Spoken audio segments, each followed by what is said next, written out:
Hello friends, मेरा नाम है अली हसनैन और आप देख रहे हैं द स्पीड एकेडमी। तो फ्रेंड्स, आज हम इस वीडियो में क्लिनिकल साइकोलॉजी को डिस्कस करेंगे, जो कि हमारे पास एक एप्लीकेशन ऑफ साइकोलॉजी, मतलब साइकोलॉजी का कहाँ इस्तेमाल होता है। तो इसमें हमारे पास आता है क्लिनिकल साइकोलॉजी। इसको आज हम इसको डिफाइन करेंगे, ये क्या होती है, इसमें क्या क्या हम कॉन्सेप्ट पढ़ते हैं। तो आइए देखते हैं फ्रेंड्स, हमारे पास है close relationship between psychological science and clinical practice. तो फ्रेंड्स, क्लिनिकल साइकोलॉजी में हम साइकोलॉजिकल साइंस और क्लिनिकल जो हमारे पास प्रैक्टिस होती है साइकोलॉजिकल साइंस का, क्लिनिकल प्रैक्टिस के साथ जो रिलेशनशिप होता है वो हम उसको डिफाइन करते होते हैं। उसका क्या रिलेशन है, किस तरह हम उसको डील करते होते हैं।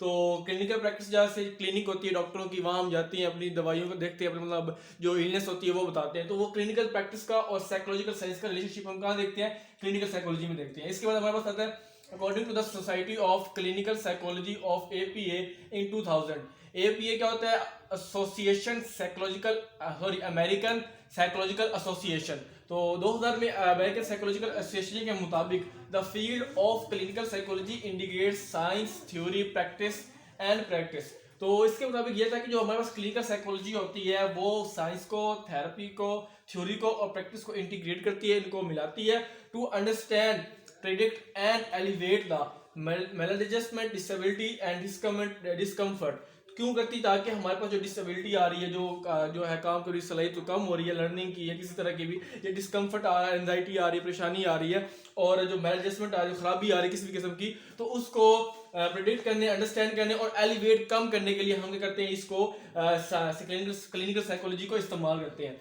As well as to promote human adaptation, adjustment, personal development. इसके अलावा हम जो होते हैं ह्यूमन अडेप्टेशन, ह्यूमन जो प्रोग्रेस होती है उसको प्रमोट करने, उसको एडजस्ट करने और उसकी पर्सनल डेवलपमेंट में भी क्या होती है, क्लिनिकल साइकोलॉजी का बहुत ही अहम रोल होता है। इसके बाद हम देखते हैं focus intellectual, emotional, biological, psychological, social and behavioural aspects of human. इसके अलावा हम इंसान के जो होते हैं इंटेलेक्चुअल वाले, उसके अलावा इमोशनल, बायोलॉजिकल, ये सारे जो है सोशल, इन एस्पेक्ट्स को फोकस करते हैं, इन एस्पेक्ट्स को देखते हैं, हाँ कहाँ पे मसला आ रहा है। इसके अलावा क्लिनिकल जो साइकोलॉजिस्ट होते हैं इनकी डिफरेंट जो होती हैं फील्ड हम देखें तो वो हमारे पास आती है यूनिवर्सिटीज़ में, मेडिकल कॉलेजेस में, मेडिकल हॉस्पिटल्स में। इसके अलावा हमारे पास diagnosis, psychiatric hospital, psychiatric clinics. तो इस तरह की जो होती है यहाँ पे इस्तेमाल हम देखते हैं क्लिनिकल साइकोलॉजी का। तो दोस्तों ये था हमारे पास क्लिनिकल साइकोलॉजी। तो उम्मीद है दोस्तों आपको ये समझ आ गया होगा, आपके जहन में ये वीडियो जहन में आपकी ये कॉन्सेप्ट बैठ गया होगा। तो दोस्तों अगर आपको ये वीडियो अच्छी लगती है तो इसको आप लाइक करें, शेयर करें और हमारे चैनल को सब्सक्राइब करें, ताकि हमारे नेक्स्ट वीडियोस आपको मिलती रहे। तो दोस्तों फिर मिलते हैं नेक्स्ट वीडियो में, तब तक के लिए खुदा हाफिज़।